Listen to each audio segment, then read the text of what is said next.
스맹수 TV입니다. 금일은 4월 8일 토요일입니다. 금일 주제는 적과 아군을 구분하는 안목을 가지자입니다. 최후의 일침까지 기구리는 자가 되어야 합니다. 한 나라가 망하게 되는 것은 외부의 내용이 아니고 내부에서부터 일어나는 것을 역사가 말해주고 있습니다. 제일 시급한 것은 적과 아군을 구별하지 못하고 옛날에 잘 그랬으니 지금도 이상 없을 것이라고 여기는 것입니다. 본인이 이렇게 말하고 있으니 믿을 수밖에 없지 않습니까? 하고 반문합니다. 세상을 하나님께 창조하셨지만 천사장 하나님의 영역을 침범하여 내침을 받아 사탄의 수단이 되었습니다. 그러므로 이 세상은 영원화된 세상으로 변하게 됨을 강간처신으로 죽음의 길로 향하게 됨을 인지하면서 설마라는 마음이 오늘의 세계로 향하게 만들었습니다. 하나님의 살아계심은 현재 대한민국에서 일어나는 일들을 보면서 확인이 가능하리라 믿습니다. 그 증거입니다. 22년 3월 9일 20대 대통령 선거 결과에서 하나님께서 일하신 증거를 찾아보겠습니다. 24시 투표 결과는 이재명 후보가 8.7%로 앞서 있었고 잔여표는 1%였습니다. 이 결과로는 그대로 대선 결과가 확인이 되는 내용입니다. 성도들이 이 내용을 보면서 오열하였습니다. 하나님 안 계시는 겁니까? 외치고 있었습니다. 절박한 성도들의 외침에 하나님께서 응답해야 할 상이 도래하였습니다. 그런데 하나님께서 응답하신 모습으로 나타내신 것은 계산상으로 되지 않는 현상을 공세시를 지나면서 나타내었습니다. 선거 결과가 뒤집혀져 있었습니다. 윤석열 후보가 0.7% 이겨 있다는 것입니다. 불가능한 일이 가능한 것으로 일어나는 것을 보면서 하나님이 일하심을 우리는 확인할 수가 있습니다. 뒤바뀐 결과가 왜 일어났는지 유추하여 보면은 종로구에서 국회의원 보궐선거가 동시 실시되었습니다. 국민의힘 당이 25% 승리한 결과였습니다. 그런데 대선에서는 윤석열 후보가 대략 7% 적게 득표하였습니다. 이 결과는 부정선거가 있었다는 결과입니다. 이것을 가지고 그들이 어떻게 하겠습니까? 부정선거 하겠다는 마음이 여기에서 고쳐졌습니다.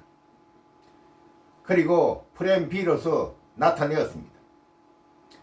대선 결과에서 하나님이 살아계심을 보게 된 것입니다. 인간은 자신이 모르면 믿지 않으려는 경향이 농후합니다. 예수 그리스도께서는 자신이 경험해보지 않으면 알지 못한다는 인간의 한계를 성경에 기록하고 있습니다.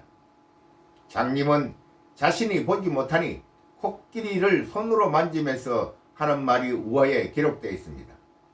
현재 대한민국 정치는 좌파 공산당의 만드는 프레임에 갇혀 조작되고 모락되어 눈뜬 장님으로 만든 사실을 전혀 모르는 사람들이 있습니다만 나라가 위기상에 처한 상황을 극복하고자 자신을 버리고 오직 조국의 안정을 위하여 태극기를 든 사람마저 속이는 상황이 현재의 상황입니다.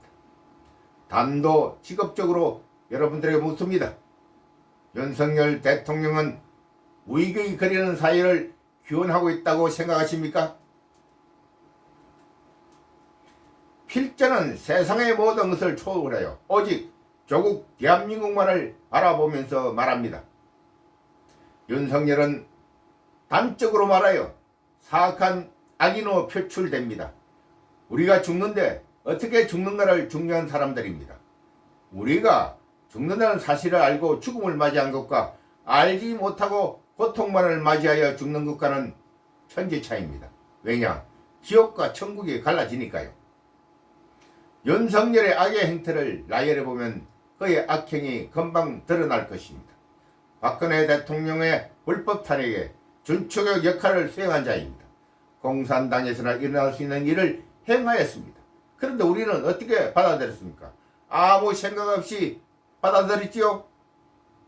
강조 5.18 사태를 조작하여 민주운동을 만들고 1월 유공자법으로 탄생시켜 1월 기점으로 대한민국을 접수하기 시작하였습니다.